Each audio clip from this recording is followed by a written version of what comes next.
हाँ बच्चों, क्या हाल है।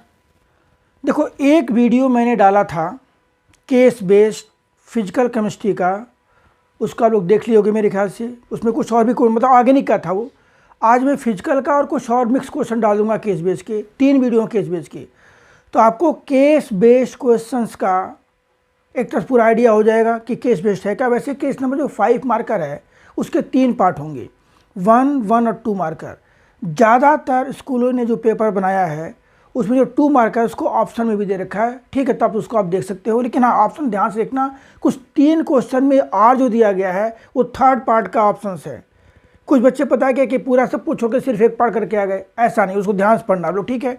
तो केस बेस्ड जो है ना, उस कुछ स्पेशल केस क्वेश्चन नहीं है। आप पैराग्राफ रीड करने में टाइम वेस्ट मत करना। आप केस बेस्ड क्वेश्चन पढ़ रहे हो, आपको उसका आंसर आता है, रटा रटा है, आप वही लिखिए, वही उसमें से निकाला जाएगा, ठीक है। तो आइए कुछ क्वेश्चन देखते हैं। देखो, जनरली वैसे हम इनऑर्गेनिक के चैप्टर्स जो इस बार सिलेबस में है उसमें कौन सा कोऑर्डिनेशन कॉम्प्लेक्स है तो, और एक डी ब्लॉक है। तो एक आध क्वेश्चन हम देखते हैं केस बेस्ड में कैसे पूछे जा सकते हैं। तो हमारा क्या है, केस बेस्ड ऑफ इनऑर्गेनिक। हालांकि इसमें फिजिकल के भी कुछ क्वेश्चन हैं। देखिए भाई, ये यहाँ क्या भी, अब ध्यान दो, यहाँ पूछा गया है क्वेश्चन, देखो बेटा आप लोग, ये पूछा गया है कि rules of naming for coordination complex. ये कुछ दिया गया है, ये रूल्स ऑफ नेमिंग दिया गया है। कोऑर्डिनेशन कॉम्प्लेक्स के नेमिंग का रूल दिया गया बेटी। रूल्स क्या आपको बताया गया है, लिखवाया गया है, वही सारी कहानी यहाँ पर लिखी गई है। आपको उसकी पढ़ने की जरूरत नहीं है। यानी कि आप पूछा, हाँ ठीक है, अगर टाइम है तो आप पढ़ो, उसमें कोई दिक्कत है नहीं। फिर द कोऑर्डिनेशन कंसेंटेज bonded to the more than one ligands, the names of the ligands are written in alphabetical order which is not affected by the numerical prefix and must be applied to the ligands, di, tri, tetra and so on, the name of the, ये सब आप लोग पूरा पढ़ोगे। I don't want to waste time on this reading। इसमें देखो simple क्या पूछा गया है, हमें इसका क्या लिखना है, फॉर्मूला बताना है। Tetra ammine aqua chlorido cobalt third. देखो tetra ammine aqua chlorido, tetra ammine देखो क्या होगा बेटे, this is tetra ammine, tetraammine aqua chlorido third. देखो टेट्रामाइन क्या है, देखिए NH3 हो गया ये। This is tetraammine aqua chlorido cobalt दे रखे हैं ये, टेट्रामाइन क्लोराइडो और कोबाल्ट थर्ड क्लोराइड भी है, तो कोबाल्ट थर्ड क्लोराइड, तो हम क्लोराइड यहाँ लिखेंगे तो कुछ टाइप से। अब नेम लिखते समय क्या देखना होता है, इस पूरे पर जो चार्ज है वही चार्ज इक्वल पोजिट यहाँ आना चाहिए, ये क्लियर है। अब यहाँ चार्ज कैसे देखोगे भाई, इधर देखिए चार्ज, यहाँ कितना चार्ज है, देखो 3 + 0 + 0 -1 कितना चार्ज है, +2, इस पर कितना चार्ज है, तो हम क्या लिखेंगे, इसको 2 से मल्टीप्लाई कर देंगे। ये इसका पहले का आंसर आ गया सिंपली 1 मिनट में। Tetra ammine aqua chlorido cobalt third chloride, ये क्या लिखना था, हम इसका फॉर्मूला लिखना था, हमने लिख दिया सिंपली। अब देखिए फड़ी आईपीसी वाला कॉम्प्लेक्स, देखो यहाँ पे दिया गया है, इसका नाम क्या होगा, हेक्सा एमाइन निकल सेकेंड क्लोराइड, हेक्सा एमाइन निकल सेकेंड क्लोराइड। देखो नेक्स्ट, इसके बाद ये क्वेश्चन मैंने भी अपने पेपर में कई बार दिया है, वेरी इंपॉर्टेंट। देखो CrCl3H2O होल 6 ये है, CrCl3H2O6। अब ये कह रहे हैं कि 2 मोल सिल्वर नाइट्रिक का रिएक्शन कर रहा है ये। आइए इधर देखते हैं बेटे, इनर बोर्ड पर Cr, देखो CrCl3 6 H2O NH3 है, 6H2O, CrCl3, देखो इधर ये 6H2O है। तो क्वेश्चन में क्या पूछा गया है कि ये क्वेश्चन है, इसमें क्या है, it reacts with 2 moles of silver nitrate, silver chloride. This complex reacts with 2 moles of silver chloride. ध्यान दो, 2 मोल्स ऑफ सिल्वर नाइट्रेट का मतलब क्या, किसके अंदर से 2 Cl तो रहेगा बेटा बाहर, सिंपल ध्यान दो। ये कॉम्प्लेक्स का क्या दे रखे हैं, माल के फॉर्मूला दे रखे हैं। इसमें कितने लिगेंड्स हो गए टोटल, 6 और 3 9। लेकिन क्रोमियम मैक्सिमम क्या फॉर्म कर सकता है, ऑक्टाहेड्रल, मीन्स 6 कोऑर्डिनेशन के कॉरस्पॉन्डिंग फॉर्म करेगा। तो हमें क्या किया, 2 Cl बाहर करके 1 Cl अंदर कर दिया। अब अगर हम 1 Cl अंदर कर दिए तो we can use only 5H2O, we can use only 5H2O, ठीक है।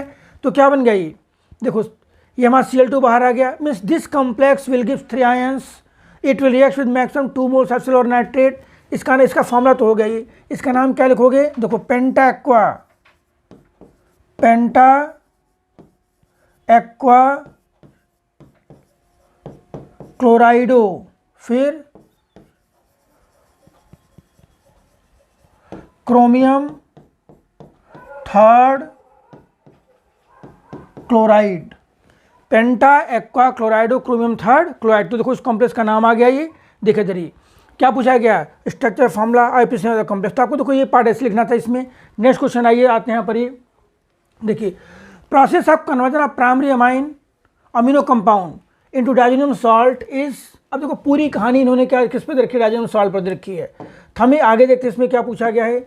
Which are the following compound reacts, which are the following compound reacts with NaNO2HCl to give alcohol and phenol. बेटे ऐसा देखो यहाँ पर एल्कोहल और phenol gives alcohol and phenol. अब देखो यहाँ पर क्या ना स्ट्रक्चर दिया नहीं गया है। ये हमारा जो होता है डाई जो डाइजेशन अगर एलिफेटिक एमाइन है, एलिफेटिक एमाइन क्या देता है आपको एल्कोहल, एरोमेटिक क्या देगा वो बेंजीन डाइजेनियम क्लोराइड। ठीक है, देखो नेक्स्ट ये पूछा गया भाई, five is the reason, what is the reason for stability of aromatic diazonium salt. Aromatic diazonium salts are stabilised by resonance. ये करके आपको उसका रेजोनेंस का स्ट्रक्चर ड्रा करना है। अब फिर देखो अब यहाँ पर पूछा गया कोई कंपाउंड दे रखे होंगे, उसका जेट प्रोडक्ट क्या है मालूम से दे दिया गया। देखो इस टाइप से कंपाउंड था ये, इसमें मैं लिख दे रहा हूँ यहाँ पर ये NH2 है। हमने क्या डाल दिया यहाँ पर, यहाँ डाल दिया NaNO2HCl।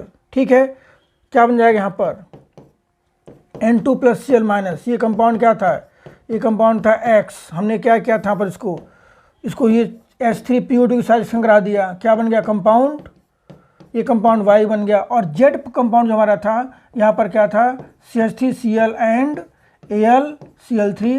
तो क्या बन गया बेटा यहाँ पर, ये बन गया टॉलिन बन गया सिंपली। तो वो 3 क्वेश्चन हैं 1, 1, 2 मार्क के। ठीक है, इसका आप लोग देख सकते हो। आइए नेक्स्ट इसका देखिए यहाँ पर, देखो यहाँ पर क्या है फिर वही कहानी, भारतीय डोमेस्टिक हेल्पर फॉर हमारे Sunita sorry Asha Devi fainted with mopping of the floor. ये सब पूरी कहानी लिखी गई है, आप इसको पढ़ना चाहो तो पढ़ सकते हो, कोई ऐसी ज़रूरत है नहीं। देखो क्वेश्चन क्या पूछा गया है, name the vitamin which helps in clotting blood. Poor blood clotting के लिए विटामिन के is responsible for poor blood clotting. Vitamin के का नाम क्या, phylloquinone, phylloquinone simple.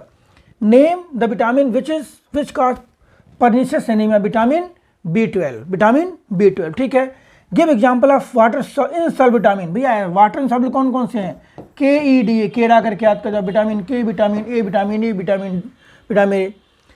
Right, chemical name vitamin B12। B12 का केमिकल नेम क्या है, CYANO, cyanocobalamin, cyanocobalamin is vitamin B12। Next देखिए इसके बाद अब आइए, देखो ये क्वेश्चन देखिए यहाँ पर ही, फिर वही कहानी कार्बोहाइड्रेट पर पूछी गई है। ये देखो पैराग्राफ, भाई पैराग्राफ आपके पास टाइम हो पढ़िए, अदरवाइज डायरेक्ट आप आंसर देना शुरू करिए। देखो क्या पूछा गया है, what is the name of linkage which holds, भाई मोनोसैकेराइड के बीच में कौन से लिंकेज होते हैं, ग्लाइकोसिडिक लिंकेज। सिंपल बॉन्ड लिखवाया गया, आपको रटवाया गया है, bond form between 2 monosaccharide is known as glycosidic linkage. Clear है भाई, ठीक है। अब देखो name the water insoluble component of starch. बेटा स्टार्च के 2 कंपोनेंट हैं, एमाइलोज, एमाइलोपेक्टिन लिखवाया गया है। एमाइलोज हमारा वाटर सॉल्युबल है, एमाइलोज 15 to 20% होता है, एमाइलोज लीनियर होता है, एमाइलोज में C1C4 लिंकेज होती है। ये सारी कहानी लिखवाई गई, याद करिए बस, और कुछ नहीं है।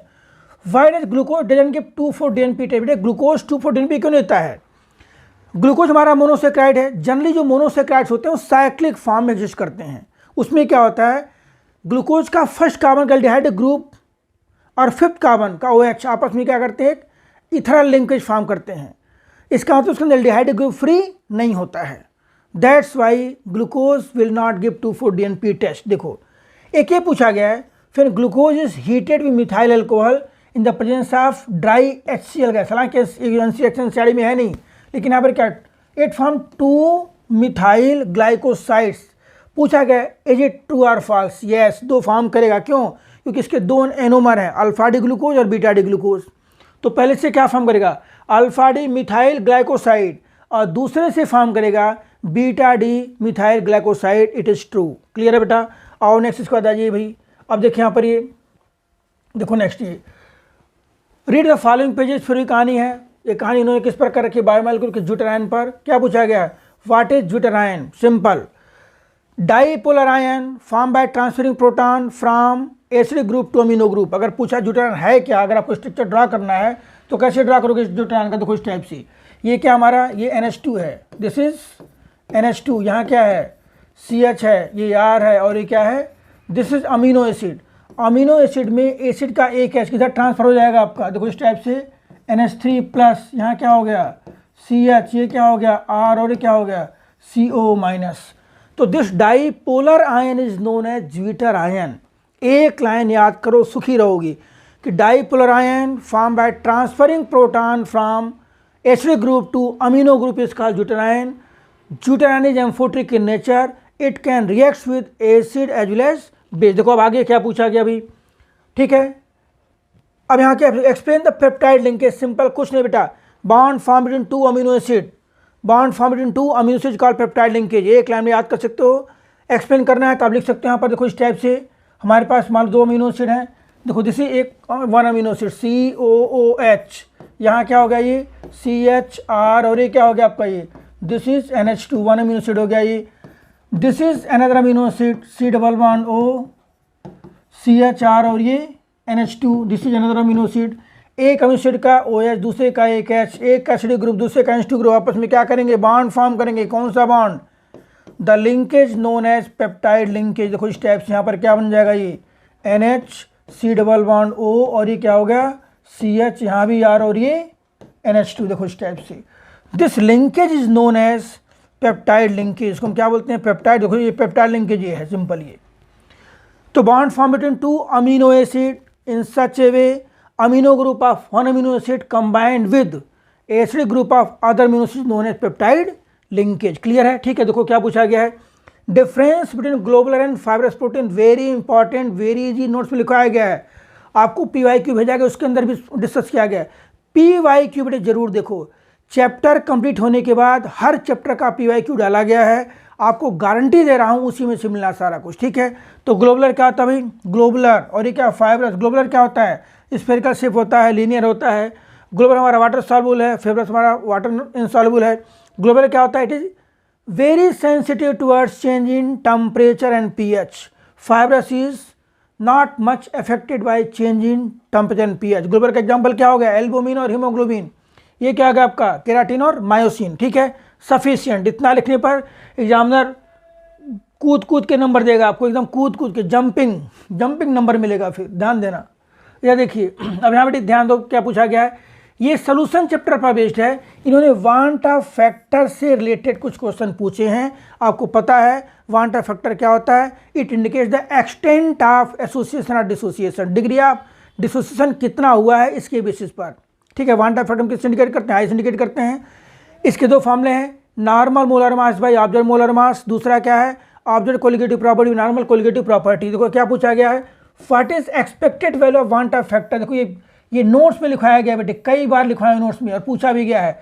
अगर कह रहे हैं कंप्लीटली डिसोसिएट हो रहा है तो ये कॉम्प्लेक्स मान लो हमारा इस टाइप से, अगर कंप्लीटली हो रहा है डिसोसिएट तो इस टाइप से हमारा जो कॉम्प्लेक्स आएगा यहाँ पर K4। देखो K4 Fe6 से मान लो, ये K4 Fe6 है, हम इसको करा रहे हैं डिसोसिएट, क्या देगा हमें 4K प्लस Fe6। देखिए इधर ही Fe6 पर -4, तो टोटल आयंस कितने बन गए हमारे, 4 और 1 5। आई कितना हो जाएगा हमारा 5/1। तो इसके लिए आई कितना होगा हमारा 5, आई कितना होगा इस केस में 5, ठीक है। दूसरा पॉइंट देखिए यहाँ पर क्या पूछा गया अभी, what will be the degree of dissociation. हमें पूछा गया देखो MgNO3 ट्वाइस है, इसका डिग्री ऑफ डिसोसिएशन कितना होगा अगर आई के लिए दे रखा। अच्छा क्वेश्चन है भाई, देखिए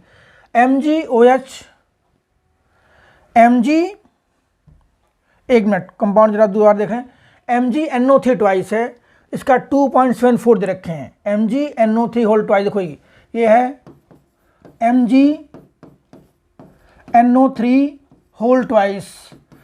बेटे अगर ये कंप्लीट डिसोसिएट होगा, अगर ये होता कंप्लीट डिसोसिएट तो कितने आयंस बनते हैं इसके, इसमें होते टोटल 3 आयंस। क्या देता है हमें, ये देता Mg2 प्लस 2NO3 माइनस। तो अल्फा क्या होता है, alpha equal to I-1/n-1। Alpha में क्या निकालना है, आई कितना दे रखे हैं 2.74 -1 बाई कितने आयंस बन गए 3 - 1 कितना हो गया ये 0.74/2 कितना आ गया ये अल्फ़ा कितना है हमारा 38% डिसोसिएट हो रहा है। इसका मतलब क्या, अगर ये कंपाउंड है जो 3 आयन दे रहा है, अल्फ़ा के लिए कितनी आ गई हमारी 38% क्या हो रहा है, डिसोसिएट हो रहा है। ठीक है, नेक्स्ट ये भी क्वेश्चन देखिए बेटा, यहाँ पर मॉलिक्यूलर मास ऑफ कंपाउंड कितना दे रखे हैं 120 और वांटा फैक्टर कितना है 4। वांटा फैक्टर 4, मॉलिक्यूलर मास कितना है 120 मॉलिक्यूलर मास। तो हम क्या लिखते हैं I = normal molar mass by observe या एबनॉर्मल मोलर मास। I कितना है 4, ये कितना दे रखे हैं हमें 120, ऑब्जर्व कितना हो जाएगा हमारा 120/4 कितना आ गया 30, कितना आ गया ये abnormal molar mass is 30, abnormal molar mass is 30। देखो इसके बाद बेटे ध्यान दो, इस टाइप के वैल्यू बेस्ड केस स्टडी के क्वेश्चंस आएंगे, इनको आप ऐसे टैकल करोगे आराम से, कहीं कुछ नहीं है, जो नोट्स में लिखवाया गया उसी को चेंज करके 3 पार्ट में दिया गया वैल्यूएशन में 1, 1, 2 मार्कर। चलो अगले वीडियो का वेट करिए। All the best.